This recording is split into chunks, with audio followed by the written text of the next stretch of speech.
My descent into show business began with a whim that kept growing for 20 years. I always had a love for playing music, and playing the guitar got me my first job, playing music for a children's theater company.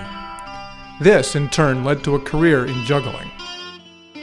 "Juggling," my father said, as I told him my plans to move to California to juggle for a living. "Juggling?" But if he had any great opposition, he didn't show it. This was about as close as my father came to show business, posing with Edgar Bergen and Charlie McCarthy at a company photo shoot. He had just finished a stint in the Navy, and it was time to acclimate back to the business world where his father had been quite successful. It seemed like a natural move to Thomas A. Potter, Jr. It would not have been a natural move for me. One day when I was home for a visit, my dad took me for a sail. He had grown up sailing in Rhode Island, and it was his great love.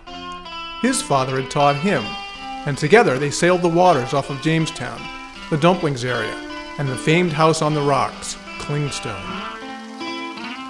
While tacking off the Newport Bridge, my father told me something.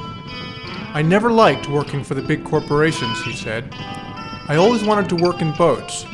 But then my father said, "Boats? Boats? You can't make a living in boats. You'll starve." So I went into business instead. He went on to tell me that the war had changed his outlook.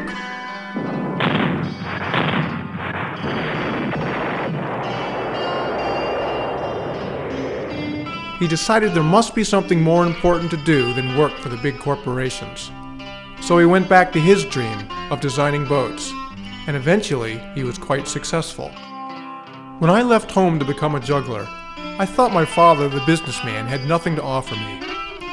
It took me 20 years to realize that what he offered me was the chance to try my hand at something that I loved, without judgment.